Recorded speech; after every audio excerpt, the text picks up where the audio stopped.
जय हिंद। आप देख रहे हैं लाइफ टाइम्स, आपके साथ मैं हूं वंदना सिरोही। खबरों की शुरुआत करेंगे। दिल्ली विधानसभा में दूसरी सीएजी रिपोर्ट पेश हुई है। दिल्ली में स्वास्थ्य सेवा और मोहल्ला क्लिनिक को लेकर सीएजी रिपोर्ट पेश की गई। रिपोर्ट के मुताबिक स्वास्थ्य और परिवार कल्याण विभाग में 21% कर्मचारियों की कमी है। सर्जरी विभाग में 2 से 3 महीने और प्लास्टिक सर्जरी विभाग में 6 से 8 महीने की प्रतीक्षा अवधि है, यानी इतना इंतजार करना पड़ता है। रिपोर्ट के मुताबिक दिल्ली में स्वास्थ्य सेवाएं बदहाल हैं। कई अस्पतालों में ऑपरेशन थिएटर काम नहीं कर रहे हैं।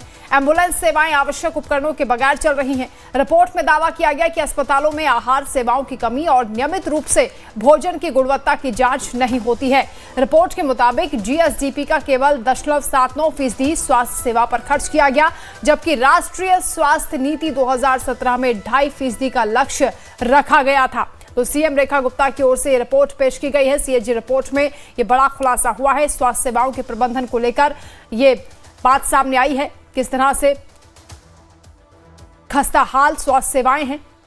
डॉक्टर्स, बेड और स्टाफ की भारी कमी है। सीएजी रिपोर्ट के मुताबिक ये तमाम चीजें सामने आई हैं जो लापरवाही बता रही हैं। सीएजी रिपोर्ट की खास बातें आपको बताते हैं। स्वास्थ्य विभाग में 21% कम कर्मचारी हैं। इसके अलावा नर्सों की 21% कमी है। पैरामेडिकल स्टाफ भी कम है। सर्जरी विभाग में 2 से 3 महीने की प्रतीक्षा अवधि है। इसके अलावा कई अस्पतालों में ओटी यानी ऑपरेशन थिएटर काम नहीं कर रहे हैं। एम्बुलेंस सेवाएं आवश्यक उपकरणों के बगैर चल रही हैं। रेडियोलॉजी सर्विस के लिए लंबा इंतजार करना पड़ता है। अस्पतालों में बेड की भी भारी किल्लत है। अस्पतालों में आहार सेवा की भी कमी है। अस्पताल निर्माण में 6 साल तक की देरी। इसके साथ ही जीएसडीपी का केवल 0.79% स्वास्थ्य सेवाओं पर खर्च हुआ है। तो सीएजी रिपोर्ट की खास बातें आपको बता रहे हैं, जिसमें अस्पतालों की खस्ता हालत को लेकर यह रिपोर्ट खुलासा कर रही है। यह भी बताया गया है कि स्वास्थ्य सेवा पर मात्र 0.79 खर्च हुआ है। स्वास्थ्य विभाग में 21% का लक्ष्य रखा गया था। नर्सों की 21% कमी है। पैरामेडिकल स्टाफ भी कम है। सर्जरी विभाग में 2 से 3 महीने की प्रतीक्षा अवधि है। कई अस्पतालों में ऑपरेशन थिएटर काम नहीं कर रहे हैं। मरीज किस कदर बेहाल हुए होंगे आप अंदाजा लगा सकते हैं। एम्बुलेंस सेवाएं भी आवश्यक उपकरणों के बगैर चल रही हैं। रेडियोलॉजी सर्विस के लिए भी लंबा इंतजार करना पड़ रहा है। मुख्यमंत्री रेखा गुप्ता की ओर से सदन में रिपोर्ट रखी गई, जिसमें बड़े खुलासे हुए हैं। तो वहीं दिल्ली विधानसभा के 5वें दिन भी विधानसभा के बाहर आम आदमी पार्टी के विधायकों का प्रदर्शन देखने को मिला है। आम आदमी पार्टी के निलंबित विधायक विधानसभा परिसर में घुसने की कोशिश कर रहे थे। उसी दौरान सुरक्षा कर्मियों ने उन्हें रोक दिया। इस दौरान नेता विपक्ष, आतिशी और सुरक्षा बलों के बीच तीखी नोकझोंक भी हुई।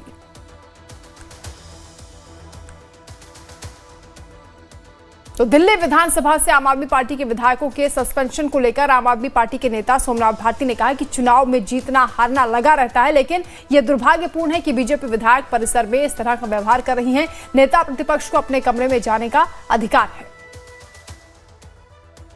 इन दिनों दिल्ली विधानसभा सत्र जो है वो चल रहा है और एक तरफ सीएजी रिपोर्ट पेश की जाएगी तो दूसरी तरफ आम आदमी पार्टी इस बात को लगातार उठा रही है कि उन्हें परिसर में नहीं जाने दिया जा रहा है। कल भी करीबन 7 घंटे आम आदमी पार्टी के विधायक जो है जमीन पर बैठे रहे। हमारे साथ बातचीत करने के लिए आम आदमी पार्टी के पूर्व विधायक सोमनाथ भारती जी मौजूद हैं।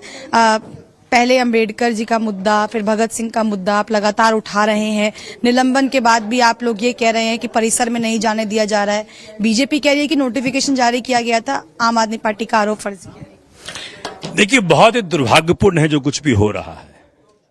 डेमोक्रेसी के प्रति, संविधान के प्रति तनिक भी भाजपा संवेदनशील नहीं है।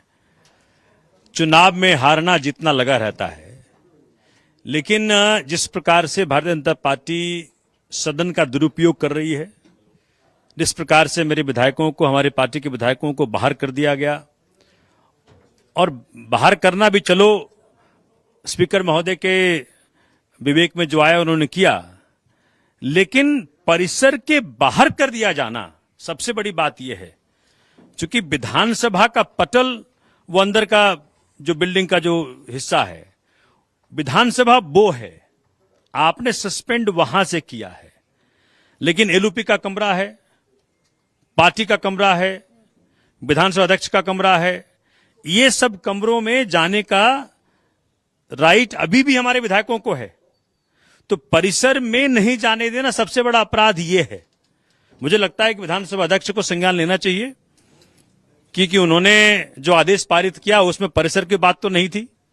तो किस प्रकार से इसका दुरुपयोग हो रहा है, इसका संज्ञान उनको लेना चाहिए और डेमोक्रेसी के साथ ये मजाक आगे ना हो, ये सुनिश्चित किया जाना चाहिए।